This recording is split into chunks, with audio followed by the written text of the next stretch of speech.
all know, yes, global warming, this, there, but then, you go out, okay, sun is shining and so on, and you simply cannot accept it. Will all this really be threatened? Now, the problem is then how to awaken us, truly. I want to avoid the conclusion that we need one big mega catastrophe, that only this will awaken humanity.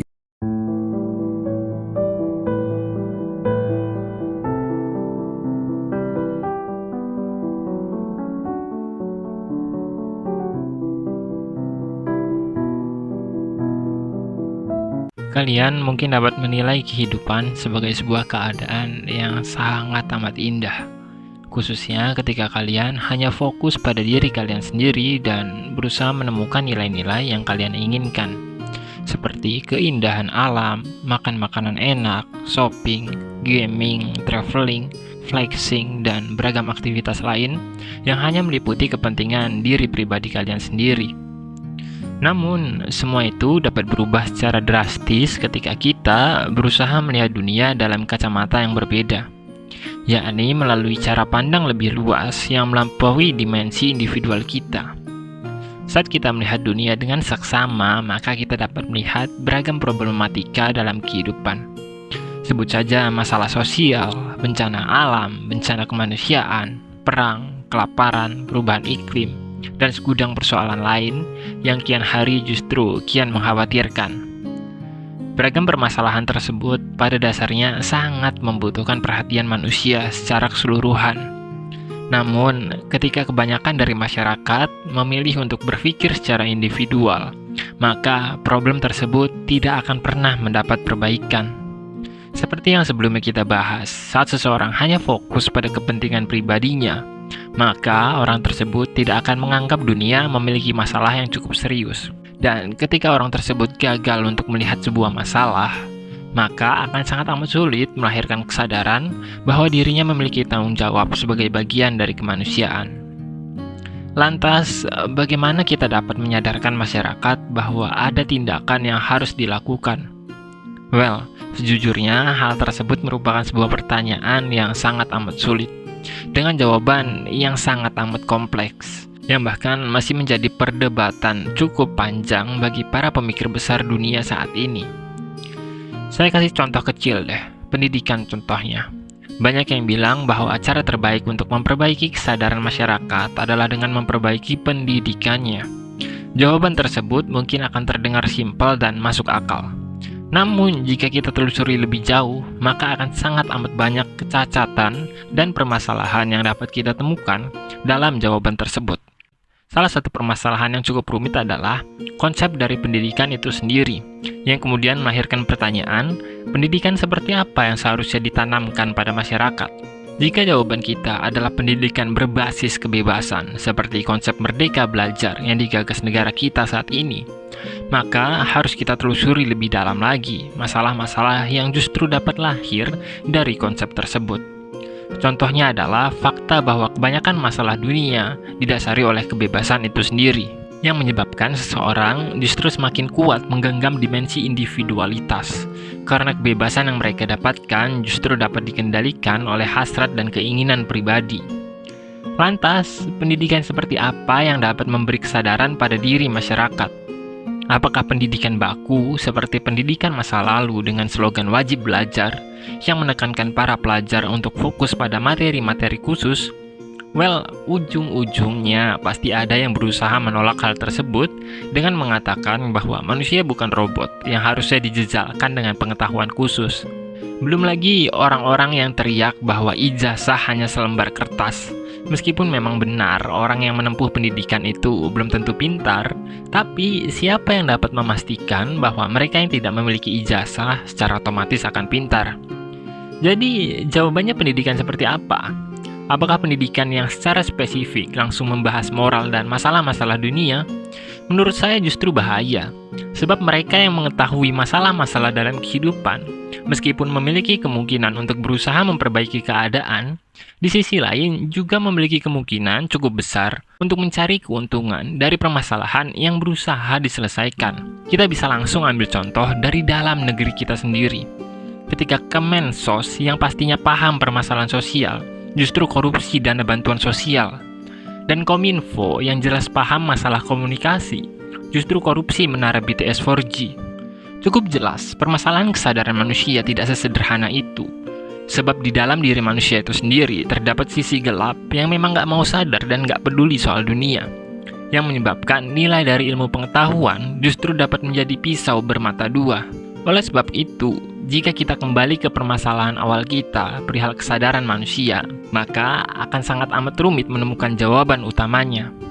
Bahkan seorang Jordan Peterson dengan bukunya 12 Aturan untuk Hidup tidak dapat menjawab dengan baik ketika ditanya perihal salah satu aturan dalam bukunya yang mendorong manusia untuk menata kamarnya terlebih dahulu sebelum menata masalah kehidupan. Saya jelasin sedikit dulu deh. Jadi, menurut Jordan Peterson, masalah dan kesadaran sosial dapat diselesaikan ketika seseorang menyadari bahwa ada masalah dalam lingkup individu. Contohnya dengan kamar yang berantakan.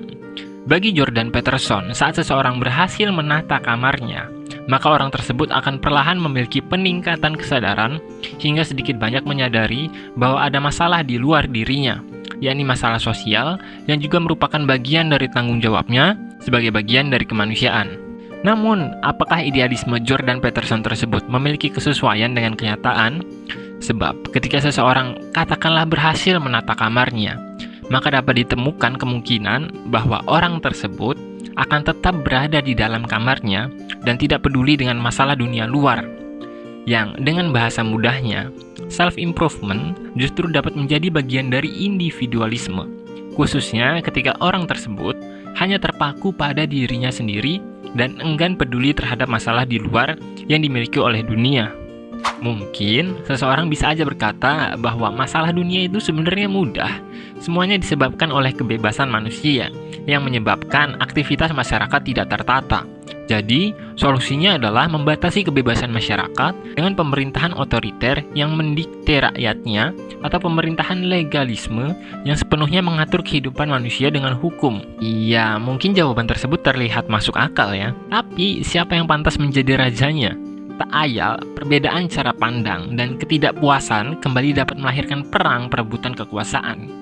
Di sisi lain, apakah masyarakat kita mampu dan mau untuk kembali hidup dengan tidak bebas, di mana semua aktivitas kita diatur dan diharuskan menjalani kehidupan yang penuh dengan batasan?